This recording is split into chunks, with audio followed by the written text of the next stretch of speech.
Our speakers this evening for will be Cormac Bradley, who's a chartered engineer, a fellow of Engineers Ireland, and a construction manager with RPS for just over 19 years. So he graduated in Queen's University in Belfast and spent the first half of his career in South Africa doing a multitude of different types of projects from roads, railways, wastewater, industrial, residential.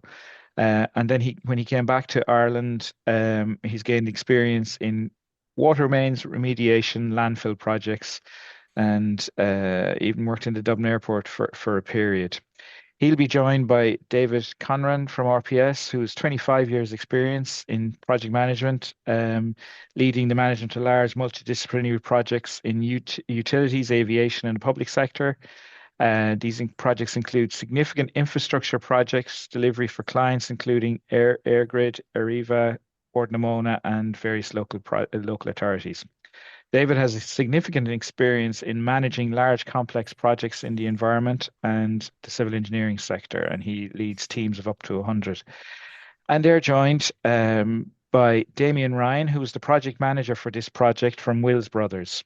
He has over 15 years experience in civil and construction industry, including bulk, civil and detailed earthworks, retaining walls, reinforced concrete structures, underground services, and so forth. Significant experience that he brought to this project, and he's got a BSc in construction management and engineering from University of Limerick. I'm going to hand you over to Cormac, who will do the start of the presentation. And just a reminder, if you have any questions, they can go in the Q&A box. Over to you, Cormac. Thank you, Joe. Good evening, ladies and gentlemen, and welcome to the webinar on transforming Kerdiffstown Landfill. Kerdiffstown Landfill is significant from a remediation point of view for two particular reasons. Number one, its size, it's an 83-acre site.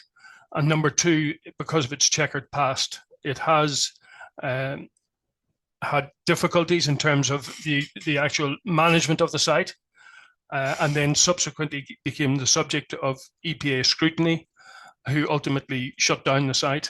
And subsequently, the site was taken over by Kildare County Council, and ultimately the decision was taken that something had to happen with respect to the site, and ultimately it was to remediate it into a public facility.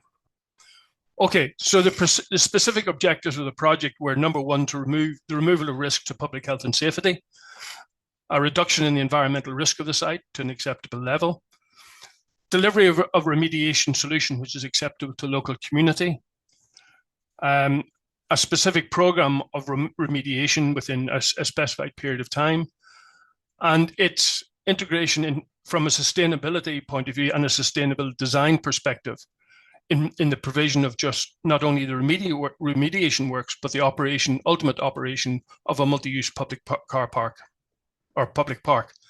So a brief sized history. In 2003, a license was granted for the disposal of waste within landfill cells, which are going to be constructed in 2005. From 2008 onwards, there was waste placed in that line cell. EPA, in the period between 2003 and 2008, identified issues with waste management in contravention of the license.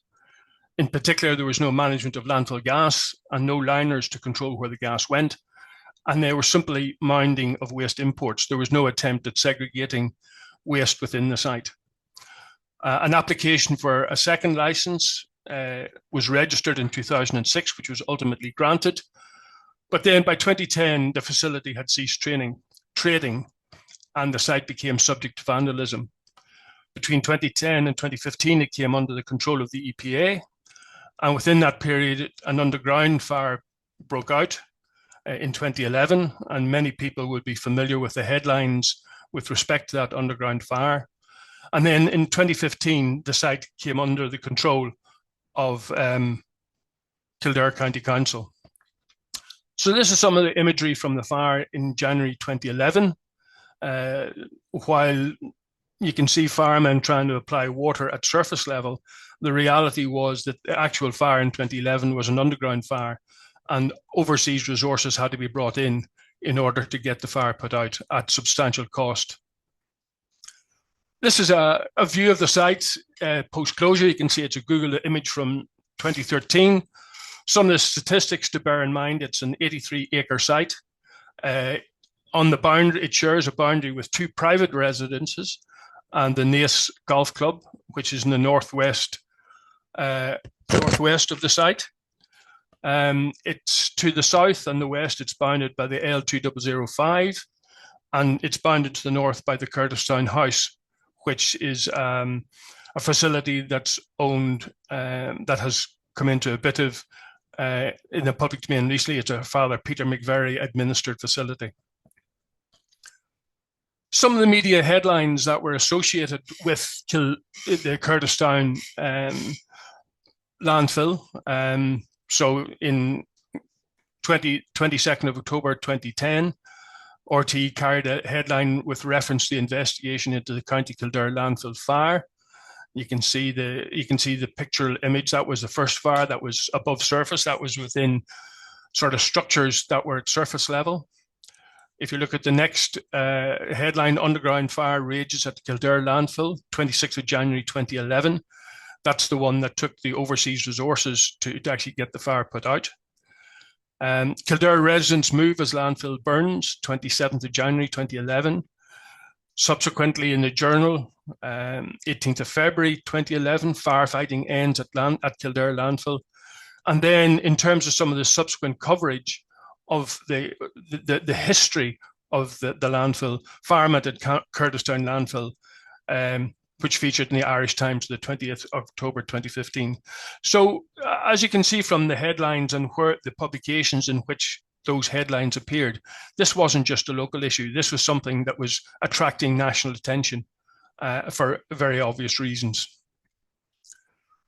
Another image of the site from 2019. You might argue, not a great deal of difference from the previous image.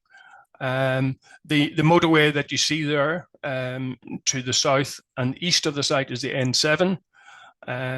Kerdiffstown is accessed off the Johnstown off-ramp. And you can see, there's imagery of a golf course to the northeast of the site. That's not Naas Golf Course. Naas Golf Course is adjacent a bit further west. But you can see the size of the site in the overall context of the local area. It's a sizable piece of property. And this was the site layout before we embarked on the reconstruction and remediation of the site.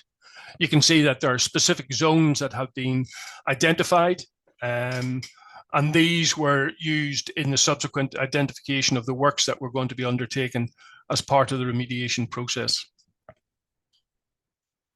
Some pre-construction images to come up with. There was a large number of concrete structures on the site. These would have been bins for the storage of waste before it was going into landfill cells. There were quite a number of these structures on site, and ultimately they had to be they were demolished. The concrete was recovered, crushed, and it was used in subsequent elements of the work. More concrete walls and concrete slabs. In this photograph, the significant one is the fact that there's a waste body in the bottom left-hand corner of the image where reasonably fresh waste was covered by plastic, and then the plastic was held down by tires. There were some 3,000 tires that were holding down the plastic over the most recently deposited waste. There's another image. This is zone 3 from the previous map, and it's indicative of the extent of the work that ultimately would have to be done to remediate zone 3. All those tires were removed. All the black plastic was removed as well. A view from the top of the landfill site. This is the zone 1 area looking northwestwards, and then the pre-existing gas flare on the site, because all the gas was being collected from the waste body and ultimately being flared to site. And this is another overview of the site looking west-northwest. So it gives you an idea of the extent of the concrete structures that ultimately had to be removed. You can see in the background there, the red buildings In the background are the site offices for the project team for the remediation. And to the right-hand side of those red blocks, further concrete walls and concrete slabs that were part of the demolition program that had to be undertaken. So that's the condition in which Kerdiffstown was found before we started the remediation. So I'm now going to hand over to David Conneran, who's going to go through the design process and the statutory consents process. David? Hey, thanks, Cormac. Good evening, everybody. Okay, so in terms of the statutory consents, before RPS came on board with the project, Kildare, the EPA, and supported by Jacobs Engineering, had developed the planning permission and industrial emissions license for the project. So planning was granted in May 28 via An Bord Pleanála, and the industrial emissions license was granted in March 2019. If you can move on to the next slide there, please, Cormac. Please. Yeah. So the statutory consenting process, as I said, had been complete by the time we came on board in 2018. So the constraints of the project had been identified, and the ambitions of the project had also been identified, primarily to make the site safe and also to provide public amenity. In terms of the particular project requirements, there was a requirement to upgrade the site the access to the site and a reasonably significant portion of a local road. There was demolition of on-site structures.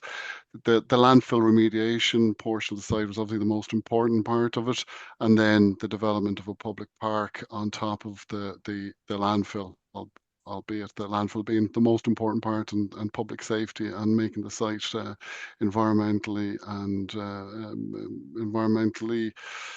neutral and safe from a public point of view. So that's a layout of the site, and it is hard to get the scale of this project. But I think Cormac or Damien will show a video later on.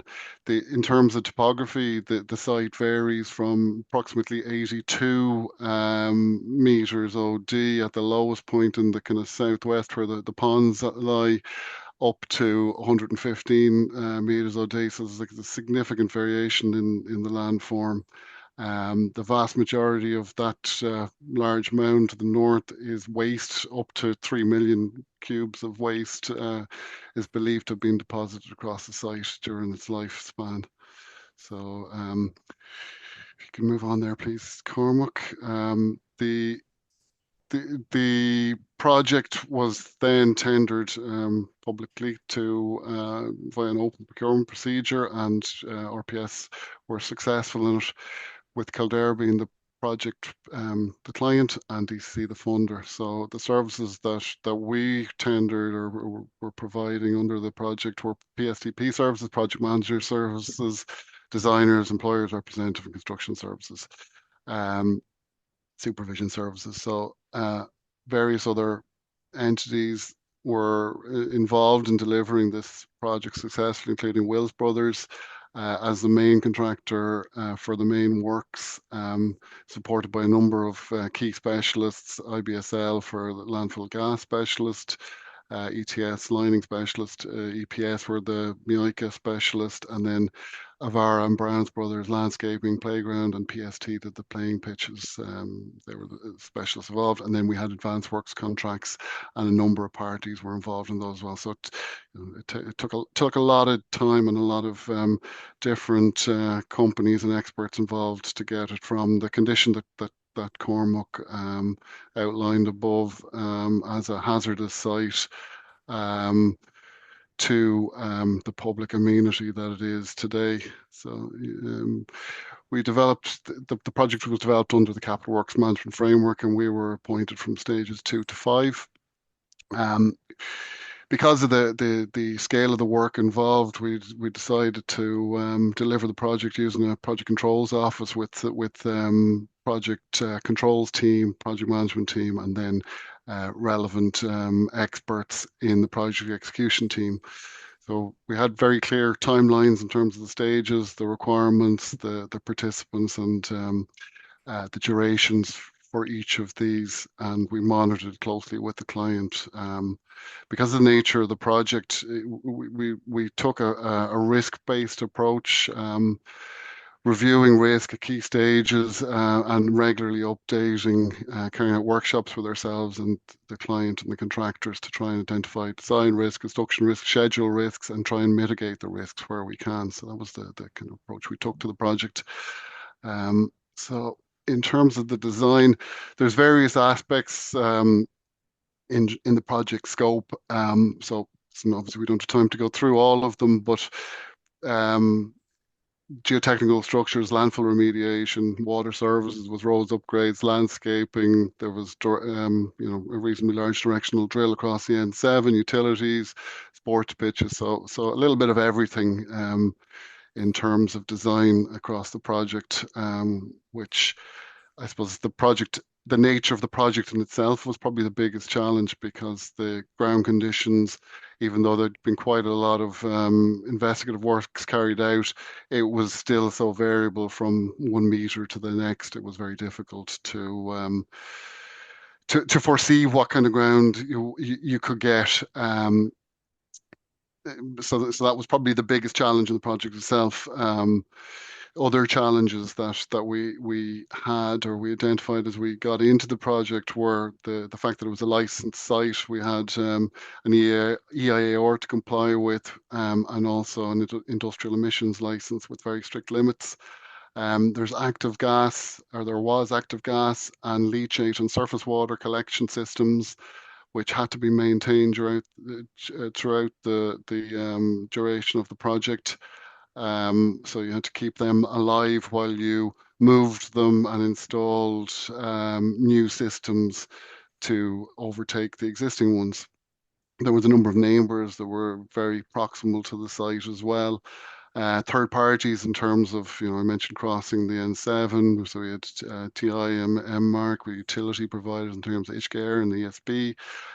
So a lot of various interactions, timelines, obviously a lot of work. We had a lot of time in our original schedule, but we needed most of it anyway. And then I said risks in terms of the unforeseeable nature of the ground conditions, probably the biggest one. So we focused on the risks and tried to de-risk the project where we could. This is just the client had set out a kind of a very comprehensive design stage, including peer review meetings with a panel of experts that they had appointed. So we had to go through various steps and workshops with the client to get an agreed design on the project. We also had to consider the emission limits, and when we started the design, we didn't have an agreed industrial emissions license, so we had to take into account forecast likely limits, and then adopt the design as we went when the industrial emissions license was granted. And then once we'd agreed the design principles with the independent peer review group and the client, we had specified engineering works reports that had to be approved by the EPA before the works could commence. So yeah, so just one or two very key aspects of the design was the leachate collection and landfill gas collection system. There was, as I mentioned already, systems in place. When we took over the site, or when we started working on the project, the leachate collection system was predominantly from the lined area.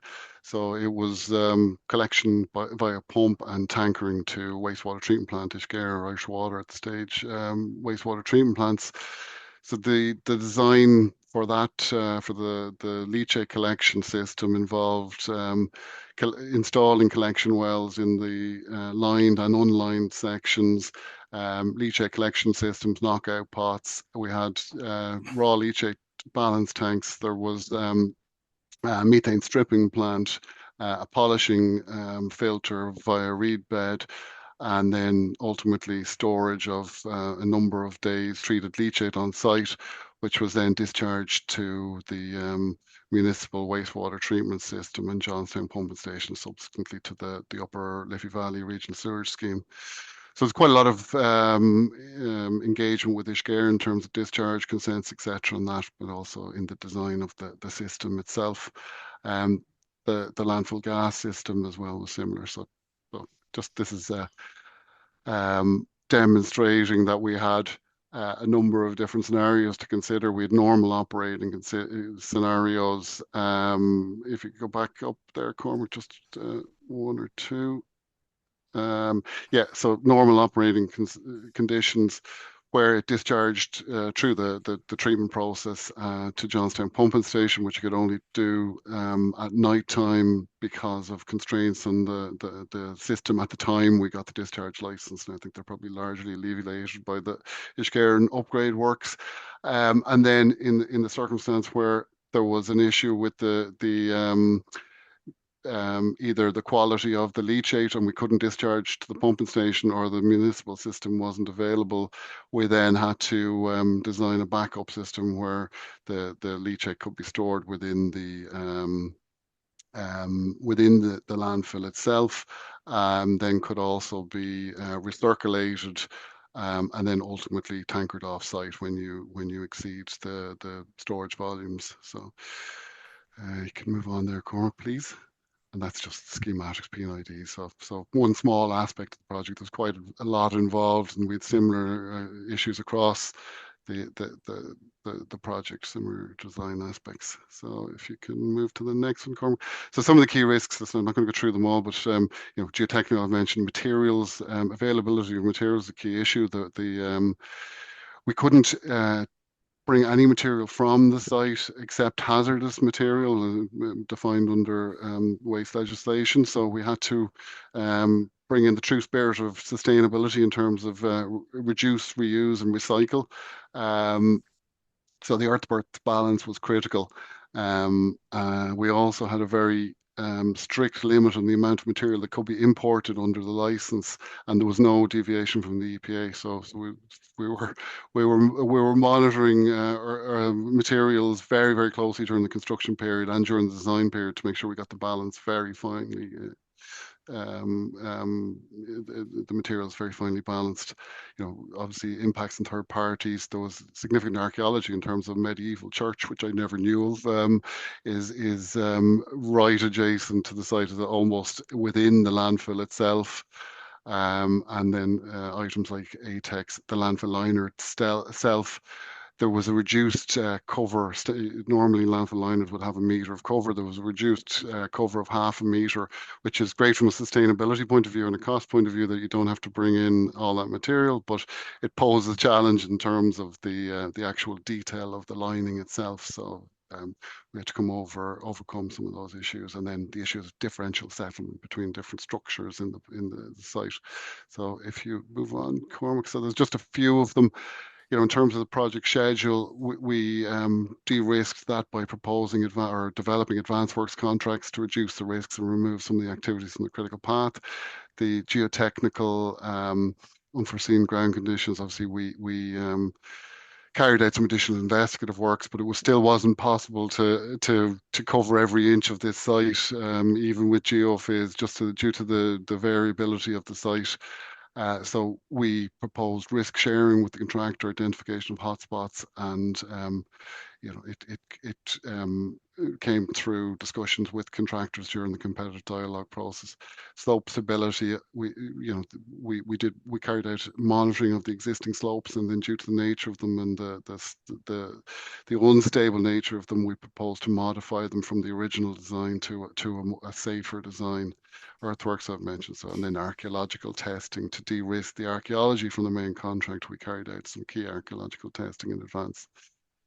I'll just one other key one was the methane stripping plant. The original design had the methane stripping plant within an enclosed building, which when we reviewed it with our experts, we felt that we could be introducing some unnecessary risks. So the project team didn't want to go back for planning permission to modify the design. So we came up with some innovative solutions to have the maintain the compliance with the planning permission, but have the methane stripping building or methane stripping plant in an exposed part of that building.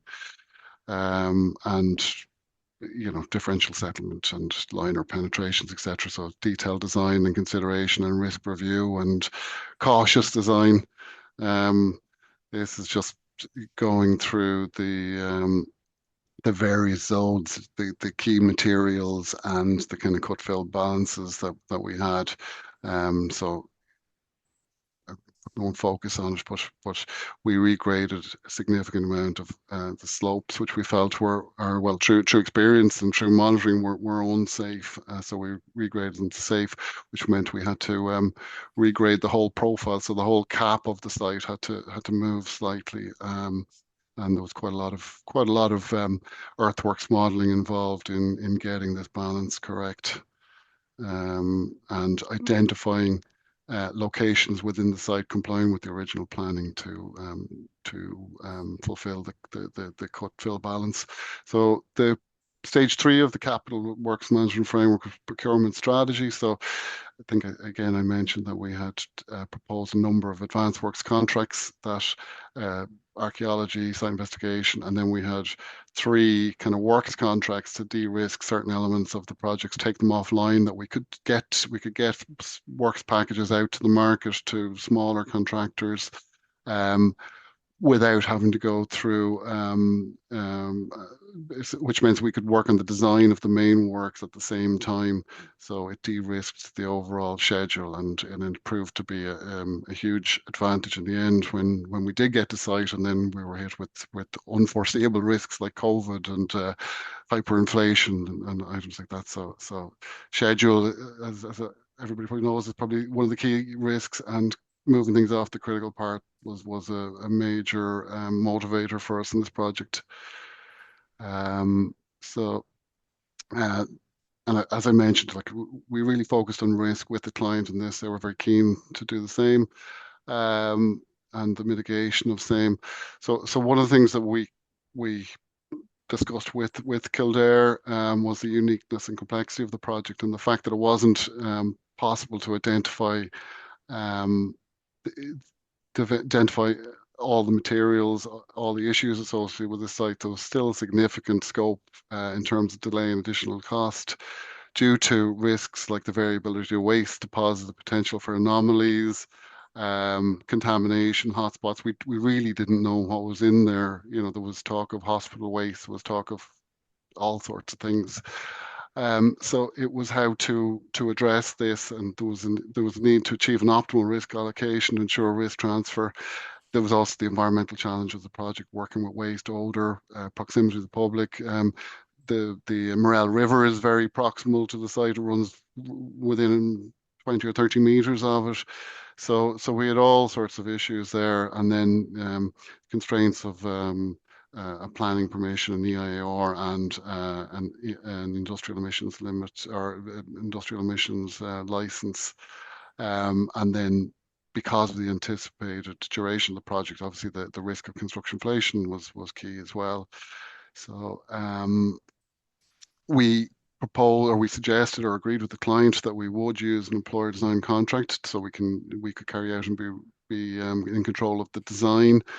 But we also use a restricted procedure and competitive dialogue because of the risks involved. So there's a number of issues that we discussed with pre-qualified contractors in terms of technical solutions, legal and financial issues, and insurances to try and make sure we had appropriately qualified contractors appointed to do the works, and that we took on board feedback from the contractors to try and identify what risks would be acceptable, how we could share risks. So in terms of mitigating the main works, apart from items like design and the advanced works contracts that we'd mentioned already, we also brought in some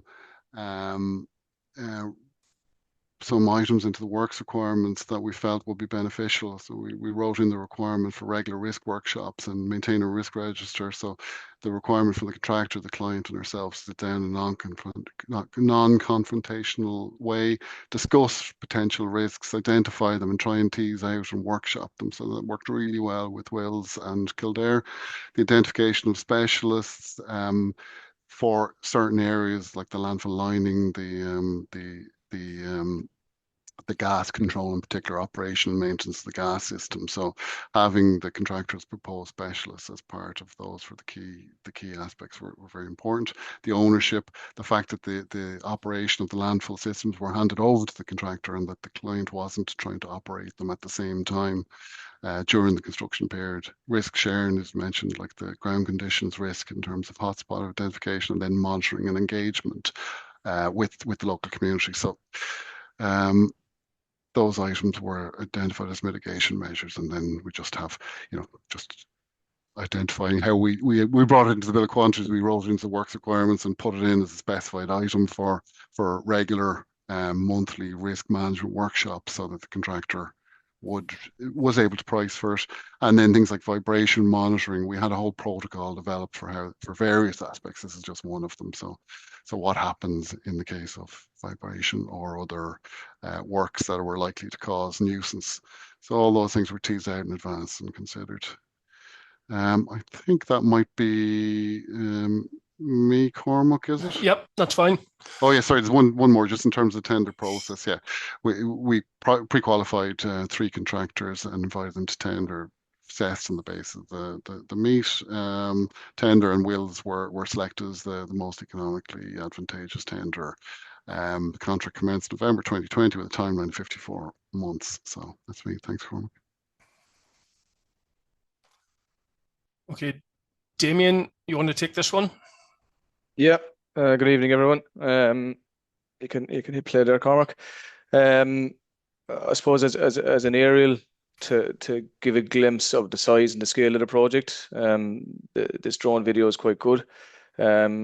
Starting from the southeast in zone 4, progressing through zone 3 where it is now, and in the background looking up to zone 1. So the video gives a good screenshot and a snippet in time of the various stages of the job as it was progressing through the reprofiling of the waste body and the installation of the liner, geocomposites, and then following that, then the activities in regards to placing the subsoils and topsoils on top of the liner as part of the engineered capping system. On the bottom of your screen now, you can see the infrastructure compound, ultimately where the new gas collection system and the new leachate collection system terminates. On the next slide, it just gives I suppose a pie chart as a pictorial of the percentages of the individual sections in the bill of quantities. As you can see, earthworks and landfill capping makes up a large portion of the pie there. I suppose, and quite a significant amount of work went into that with regards to the reprofiling of the site, with over 300,000 cubes of material and waste material moved around the site and reprofiled. The application of the liner and the engineered capping system that it was part of. So that was quite a significant undertaking across such a large site. Our approach in how we went about the job was an undertaking to complete the remediation in 2.5 years, with the capping and installation of the associated services in a stage-by-stage program. Look, we had very good specialist contractors and subcontractors working with us on the job that really came to the table and really helped us deliver the project. As well as that, internally, we had a fairly robust set of management plans that varied from dust to noise, to vibration, to odor, and also some ecology related management plans as well. That really set out how we were going to develop the project. The proposals included management of the landfill regrading and the capping works, and leachate and existing gas management during the works. So I suppose there was two systems already in place on the project and on the site when we arrived there. One for collecting landfill gas and a second for collecting leachate. We had to work around those existing services, maintaining them throughout the job, and then I suppose progressively switch over to the new infrastructure as the construction phase progressed. As part of that, there was several different mica installations, up to 87 gas extraction wells, over 7 combined wells with leachate extraction, and 14 pumps as part of the gas management system as well, just collecting the leachate. So yeah, some substantial mica installations on the job, and all, I suppose, filtered back into a leachate management plant with a capacity of just under 250 cubes of leachate storage. Green procurement and sustainability was another key aspect to our philosophy and how we went about the job. They included some, I suppose, carbon reduction practices and some objectives that we identified and set upon. At the start of the job, there was a recognized carbon tool that was used to calculate a carbon footprint, and that was progressively measured and monitored throughout the project. Some of the reduction proposals in relation to carbon footprint were Site 1 materials, whereby I suppose in close working relationship with RPS and with KCC, we identified areas of borrow pits for clean material on the site, and that reduced an overall import requirement, and therefore reducing truck movements and carbon, etc. As a result, there was significant reuse of demolished walls across the job. Some of the photos you would have seen earlier during Cormac's introduction, those were crushed, classified as 6F2 and used as capping around the site. There was over 11,000 cubes of material successfully reused in that instance. There was only 2 categories of material removed from site. Again, you might have seen through the earlier images the tires in zone 3, and the concrete structures that were demolished, all the reinforcing steel that was contained within. So there was in the region of about 1,000 ton of reinforcement steel recycled, and 26,000 tires from zone 3. So yeah, a substantial amount of material left the site, but to dedicated recycling facilities. The capping layer, as David mentioned, wasn't as thick as your typical 1 meter cover, in that it was reduced to a 500 mil layer, which then successfully limited the import of material required to go to site, reducing truck movements and therefore reducing the carbon footprint.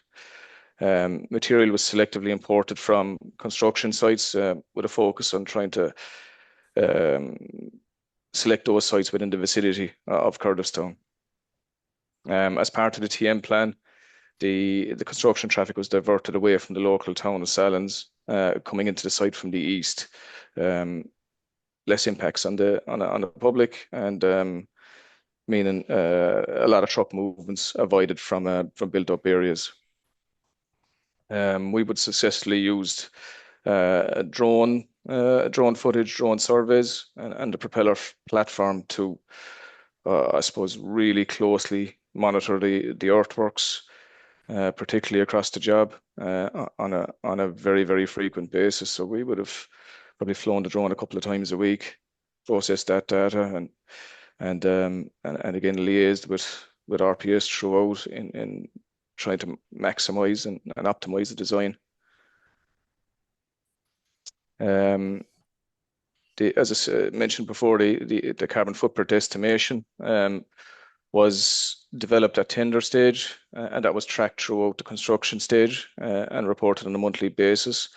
It was good to report at the completion of the job that came in under the estimation in tune of about 93 or 94%. So that was a good result. And as I've mentioned below, again are some of those proposals as to how we achieved that through the reuse of concrete, through reducing the import requirements. We successfully used biodiesel and HVO as a fuel for machinery on site. And in addition to that, as part of, I suppose, the ongoing carbon footprint reductions, there's the PV cells on the roof of the changing room building and heat pumps in the office and leachate treatment buildings on an ongoing basis. Those 26,000 tires I refer to, you can see in the top left of your screen. On the bottom left, and you can see photos of the demolition phase. And on the right-hand side, probably closer to the site establishment, setting up a wheel wash facility and a weighbridge facility as well. So for every truck that came in, it would have been weighed and those volumes, I suppose, monitored closely against the total import quantities that were permittable. The construction challenges in relation to the management plans we would have adopted. In noise, we would have used speed limits. We would have used white noise alarms. We would have used monitors as well in trying to keep within the permissible limits that were set out in the planning requirements and the industrial emissions license. With dust, we would have also had a deposition limit that would have been managed and measured consistently and constantly throughout the job. Some mitigations there were, again, speed limits, water tankers, the wheel wash facility, regular road sweeper usage, and also throughout the earthworks phase, we would have honed in a lot on minimizing drop heights as well in regards to truck movements and loading of trucks, etc. Vibration would have been constantly managed as well and constantly monitored with vibration apparatus set up in nearby sensitive receptors, such as existing properties that were given live feedings back to the project team. So if there ever was a spike, we could act on it quite quickly. With regards to odor, we would have had some control measures such as a daily cover where we would have covered any exposed waste material with some clean material overnight at the end of the shift. We would have also had atomizers in place to reduce the odor nuisance and dedicated sniffers on the job as well. On a daily basis, that would have been quite challenging at times, whereby the face of the work front may have had to change quite regularly depending on the weather conditions and the way the wind was blowing, etc. So yeah, that was something that was quite challenging for the management team. Surface water management with the Morel River adjacent had to be managed closely as well, with regular testing ongoing throughout the construction phase. And I suppose our dedicated environmental engineer on site full time would have been watching that closely and carrying out regular inspections. Throughout the job, KCC's site management team would have assisted in overall monitoring of the site, and they were, I suppose, ensuring compliance with any of the conditions set out in both the planning and the industrial emissions license. So they had quite a extensive range of monitoring points across the site that needed to be maintained, protected, and worked around throughout the construction phase. COVID and Brexit, I suppose, would have been no different to any other site. Provided some challenges at that time.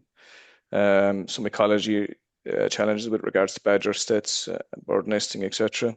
There was directional drilling to be done under the N7 and under the River Morel to get an outlet to Johnstown Pumping Station for the leachate and for foul water. And all the buildings on site were subject to BCAR compliance. In addressing those challenges, as I would have mentioned before, I think a collaborative approach between the contractor, the designer, and the client, and regular design risk workshops really help mitigate those challenges. Our own landfill experience and RPS's landfill experience in design and delivering remediations definitely helped and provided with, I suppose, a basis and a good ground knowledge there. We had a full-time environmental engineer dedicated to the project. We dedicated some training and personnel for C&D waste management and monitoring and reporting. And as I mentioned, KCC had a full-time presence on site with their scientific team with regards to monitoring against compliance and the conditions of the licenses. Just some photos that the team put together with regard to some of the conditions that were worked in. I suppose settlement and waste, as David said, you didn't know what you were going to come across when you were digging, and the nature of some of the material was quite tricky and challenging. We had some ecology restricted areas in Zone 1A where we had some badger sets and also some invasive species that needed to be treated accordingly and addressed. That resulted in maybe a change to the initial approach as to how we would go about the job, and the sequence of the works were changed to facilitate those areas. And they were picked up at a later stage when the badger sets would have been successfully excluded initially and relocated with the help of the appointed ecologists and the National Parks and Wildlife Services rangers. So the invasive species, Japanese knotweed, giant hogweed, three-cornered leek as well, were also successfully dealt with. Engagement with the neighbours, local communities was very, very important to us.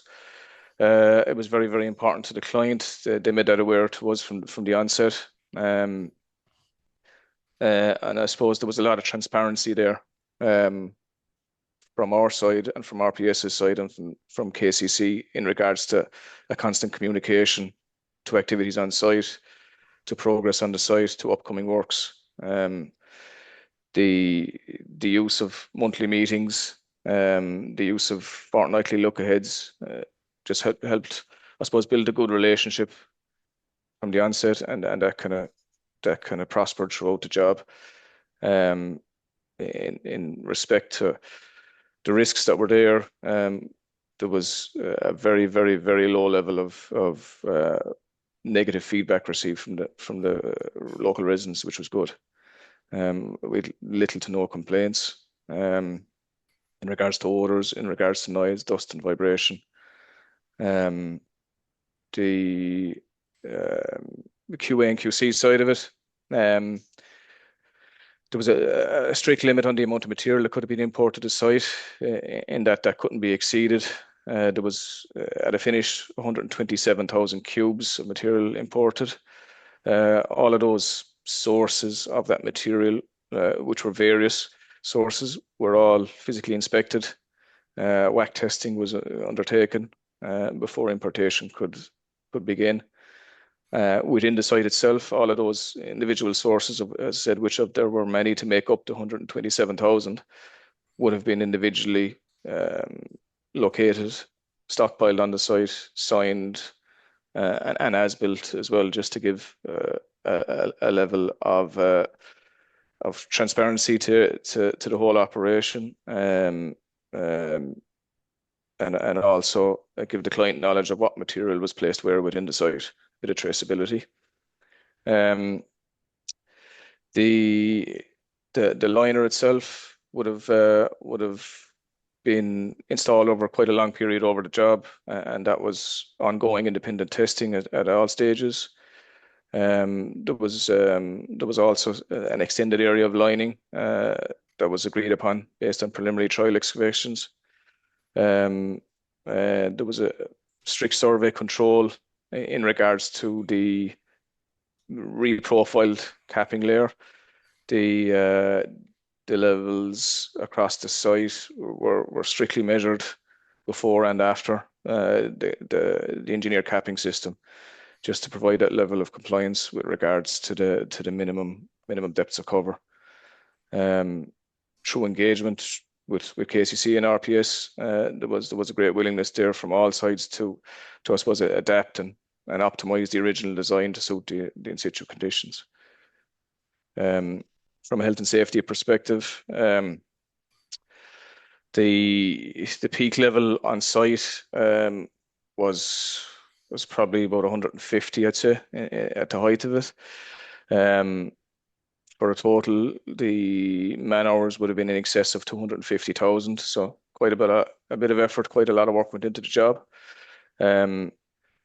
COVID did play a part, but the site was revised, I suppose, and opened as a critical construction site in February 2021, after an initial closure in the first week of January. After which there was some strict regimes put into place. There was personnel testing themselves at home.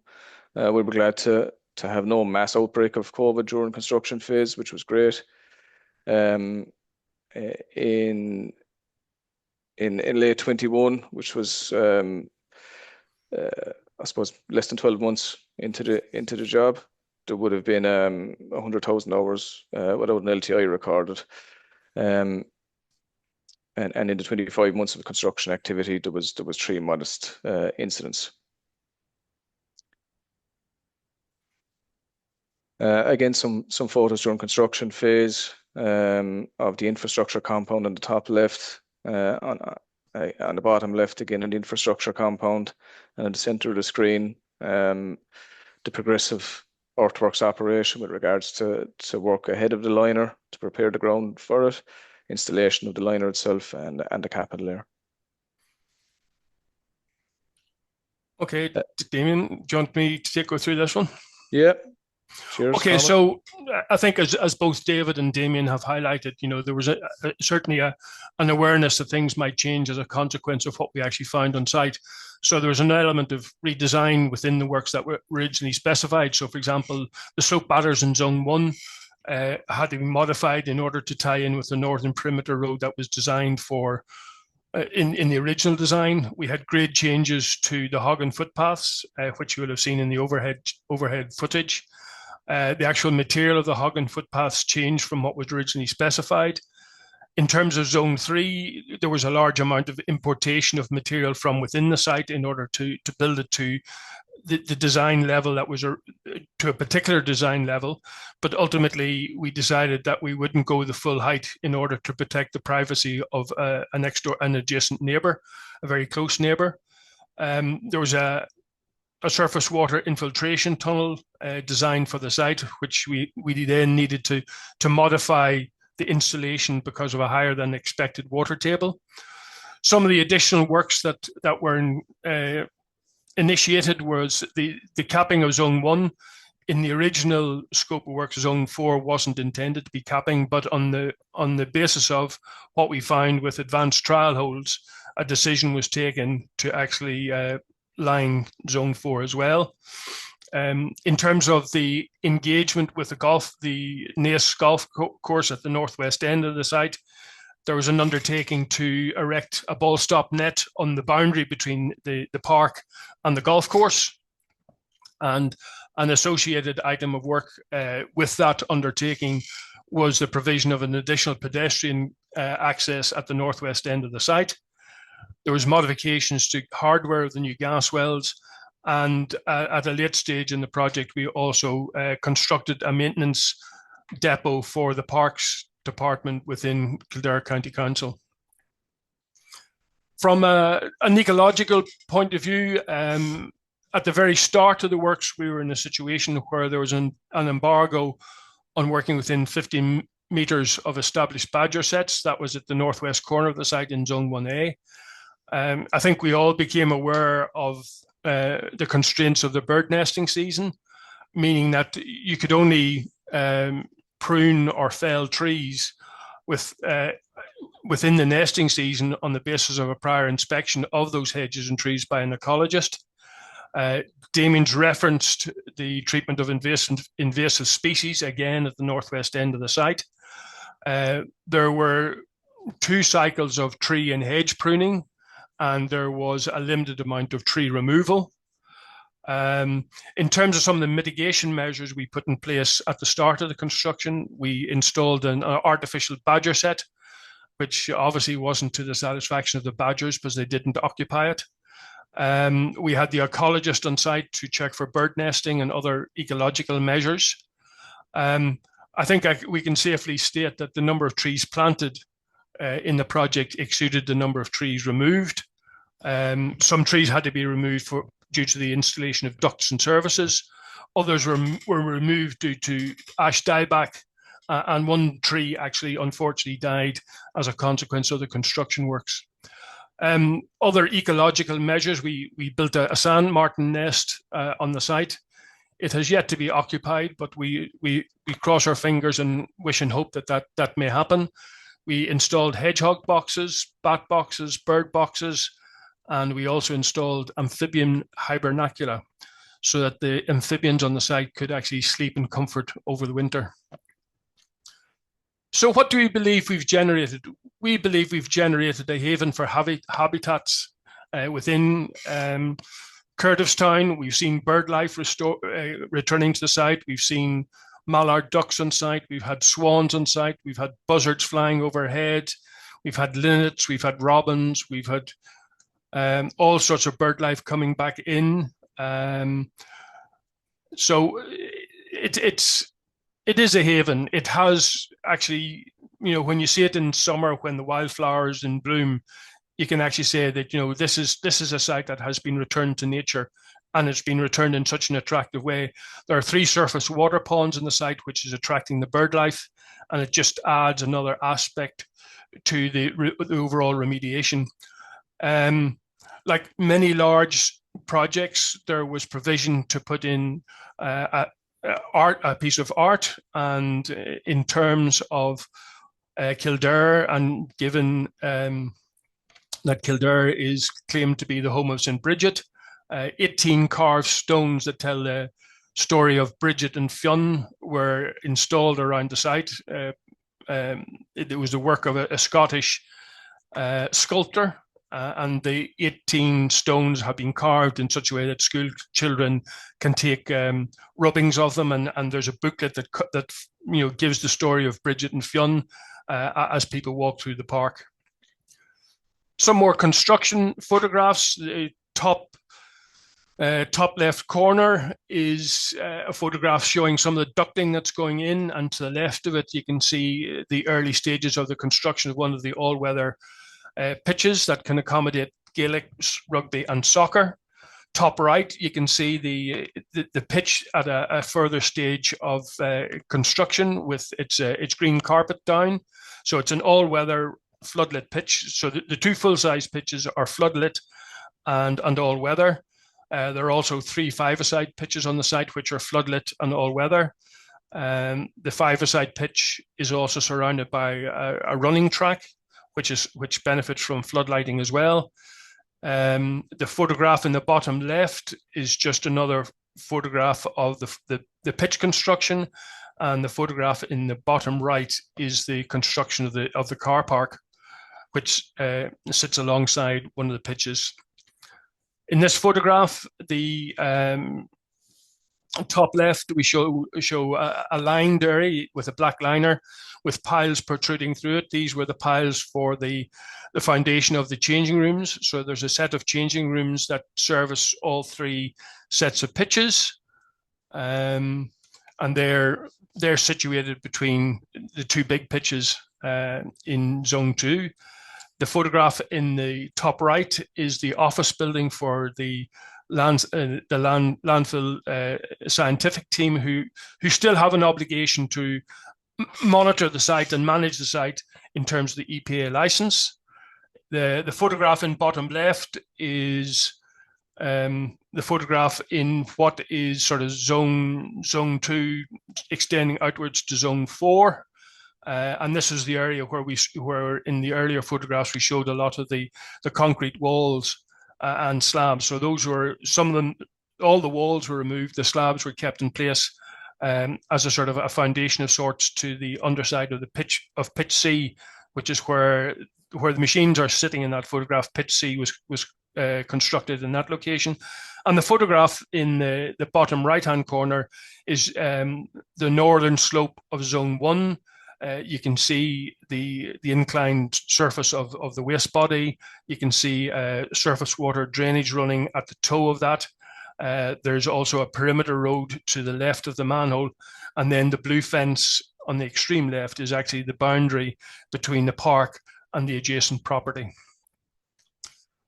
So having undertaken all the civil engineering works, ultimately the site was landscaped. So basically the landscaping was a variety of soft landscape interventions, which incorporated specimen trees, native species for woodland, and areas of shrub and scrub planting, where we put in wildflower and a variety of grass seed mixtures, which allow for, a wide provision of different environments of biodiversity.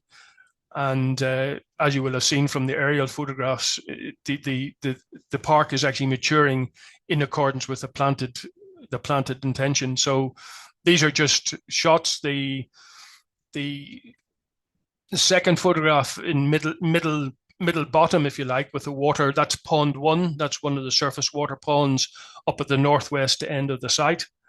So it accumulates runoff from the eastern half of the site, the western half of the site, but it has yet to actually discharge water from it. And then the large photograph is the road that runs on the southern toe of Zone 1. And you can see there's an avenue of birch trees on the right-hand side of that photograph. And in the background, behind the green fencing, are the various playing pitches, and the white building that you can see is the actual changing rooms. So it's all very, very compact. Here's more evidence of planting. So in the top left-hand corner, we've got planting along a wooden fence, but it's not just an ordinary wooden fence, it's an acoustic fence in an attempt to reduce the amount of noise that the neighbours on the other side of the fence are exposed to, originally from the construction process, obviously, but then also from the actual people using the park. The photograph in bottom left is from some of the planting that was put in place as a consequence of the earlier contracts. The blue sky photograph in the middle is taken from plants, from trees that were placed in the roundabout at the entrance to the project. And the large photograph shows the early beginnings of a hedge that will run along the entrance road into the park. Okay, so the handover stage 5. So we're at stage 5 now, and the project has been handed over. Substantial completion was achieved in Q2 2024. There was sectional completions achieved earlier than that, so it's ahead of the time for completion allowed, well ahead of it. Soft opening of the park in 2023, or the landfill and the park 2023, and then an official open at the end of Q1 of this year, and end of January. In fact, I think St. Bridget's Day are very close to it. So I think hopefully everybody will agree, or everybody that we have helped assist a landfill be reborn into a public amenity, and there's all the people who have been involved in it have got great pleasure out of seeing people use the site and making the site safe for the public. Some key statistics that we can leave you there with, that 23 hectares of geomembrane and capping systems, 16 acres of habitats, 30 hectare site, 7 kilometers of paths, with lots of stuff there, the crushed concrete, and then the 26,000 tires that Damien mentioned as well, which were recycled and hopefully put to good use. And then just some closing recent. So the headlines we got recently are a lot more positive than the ones at the start. So yeah,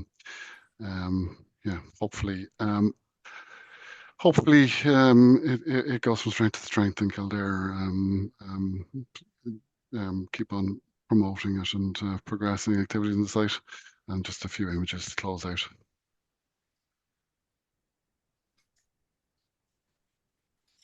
Okay. Thank you very much, David. Are you finished there now? Yes, you are. Yep. First of all, I'll just say this is something to be really proud of for people who worked on it. For David there, you're mentioning it there that everybody is proud. You absolutely should be proud of what you've done here. The end product is amazing. And it is the type of project that we probably should be getting RTE to come down and do programs on, to show how engineers can have such a positive impact on an environment, taking a real problem that was left with people to deal with and turning it into an amazing amenity for the local area. Absolutely something we should be shouting about. So be putting it forward for your awards and things now for the next year. I'm conscious of time, so we'll just do a few very quick questions. And one of the questions is, in terms of the landfill gas management, is the new system generating energy for site or grid, or is it largely flared off? Yeah, Joe, I suppose during the design stage and before we were on board, we there was an assessment done of the potential and viability. So unfortunately, due to the nature of the waste, it's predominantly turned out that it was predominantly C&D waste. So there wasn't a long-term potential for generation, or there wasn't a business case for generation, so it is flared Uh, off in a safe manner. And sorry, Owen Hurst was asking as well, what was the company responsible for the new system? I presume the Well, gas, yeah, the well, gas facility. listen, I suppose RPS designed the system, Wills installed with their specialists, I IBSL, pres Irish Oh, Biotech, that's probably what he's looking for. Yeah. yeah, Yeah. yeah, Okay. Irish Biotech systems. Okay. Yeah. In terms of reusing materials during construction, the steel in the walls, was there any additional testing required to ensure the quality of it? Presume there was. Yeah, I mean the testing was carried out in accordance with the TAI testing acceptance criteria for the use of 6F2. And the waste segregated and removed off site, and by the steel was segregated and removed from site. So Okay. Uh, there's a Colin Dunsmore, I probably made that name wrong, from Jacobs. Jacobs were previously involved in a project developing the proposals for the scheme and obtain necessary planning. Oh, I think he's just acknowledging that they were involved in it at the start, And I think which you I did. did You did. acknowledge, Joe. Yeah, so You absolutely. did. No, You no, did. You did. Jacobs did a So great job with yeah. the planning consents and the EIR. So Absolutely. he does have a question. Many of the challenges that have been described are common to all landfills, but what would you consider was the biggest challenge in the delivery of the design vision for the remediation of this landfill and in the provision of the public park? Well, I think from my own side, I suppose There was a number, but probably keeping the system alive and in compliance with the industrial emissions license while trying to or while Damien and his team were trying to complete the project as quick as possible. So like there was the competition between progression and compliance with emissions criteria and license conditions. Joe, I suppose, Damien, I don't know if you have any thoughts on that, but I Yeah, think that's yeah, probably I one of the agree. biggest. Agree. Yeah, yeah, yeah. It was something that we all became very accustomed to very quick to. Um, in there was a team of, I'd say at one stage probably 5 to 6 people, both from ourselves, from RPS, and from KCC, just dedicated nearly to monitoring and nothing else really in regards to management of any other site activities. It was just dedicated to monitoring and ensuring compliance with the conditions, be that through noise, through odor. Different stages of the project had different challenges and peaks and troughs as to what was being closely looked at. But yeah, it definitely was something that ran the course from start to finish. You know what I mean? And did you, Odor was probably a big one. Yeah, I think one of the things is that considering the history of the site, I think there was Yeah, a heightened awareness that you were working very much in the public domain, and that you were trying to improve something, but you might have become susceptible to people who weren't convinced that you were doing the right thing. Now, fortunately, that didn't arise, and a lot of that was down to the open communication that was available. Like I say, Kildare hosted a dedicated project website where people could actually go into the website and get to see what was going on, and they could ask questions, and they could be answered. There was a very positive engagement with the local neighbours. yeah. I mean, But there was that awareness, yeah. you said monthly meetings with the community Kildare had a monthly meeting with the local neighbours, and then once a quarter, RPS and overall. Wills were invited to join in Okay. and give additional explanations as to where we were and what the immediate program of works was going to be. And you felt that helped. That's Oh, probably more regular than normal. yeah, So, it certainly did. And one set of neighbours in particular, Kildare were very anxious that they'd be properly looked after and communicated with, and things like there were occasions where we did Saturday work that they were advised in advance that Saturday work was going to be happening and what the consequences were. And in the reciprocal way, those particular neighbours came to us and said that they had a daughter during COVID who was doing exams at home. Could we divert go somewhere works else. away, which we did, and it was a quid pro quo. Yeah, that's I good. think everybody was sure. very conscious of the adverse impacts that the neighbours had experienced For over decades. yeah, exactly, the history of the site. Yeah. So Yeah, everybody went above and beyond That's good. to try and facilitate where we could. I Okay. think the transparency, I think, gave people a bit of comfort as well in that what we were doing was being done right and being managed right. Okay. I think that was a great help to them. Like during the monthly meetings, there were progress photos being shared as to what was going on around the site. And I suppose when they were so sensitive, and you're looking at a set of gates and a closed site from the road, Yeah. there's probably a worst case scenario Mm. in a lot of people's heads too. There's probably one more question there for Damien, probably. Did the fire damage the original liners? And if so, was there any groundwater pollution to be dealt with? The fires back The from original fires, I suppose, that 2011, was 2011. before your There was time. So I suppose, Joe, at that there wasn't a liner, so it was yeah an Oh, there was unlined nothing there. landfill. Yeah, so yeah with the exception Okay. of the kind of black area with the tires, there was a very small section that had a liner in it, but the rest was unlined. Okay. So yeah Uh, yeah. And one final question, and for myself now, and it's just curious. You're in a project. Every civil engineering project has loads of unknowns. This seems to have its fair share of unknowns. You went out, there was lots of things you had to change, you had to do things, and you used a public works contract. Did it work? Like we all keep getting told that the NEC is better for some of these things. Did the PwC work in this instance? Yeah, so Would you have learned something, or would you do NEC if you were doing it now again? I suppose is the Well, question. I suppose, Joe, we did consider NEC, and we actually suggested it to the Kildare, and we discussed it. I suppose the reason we didn't progress with it, I suppose, was the timeline and the criticality to get the project progressed. The project team eventually decided, or well, not decided that having to go and seek a derogation to use the NEC may have put us back. In terms of our project progression.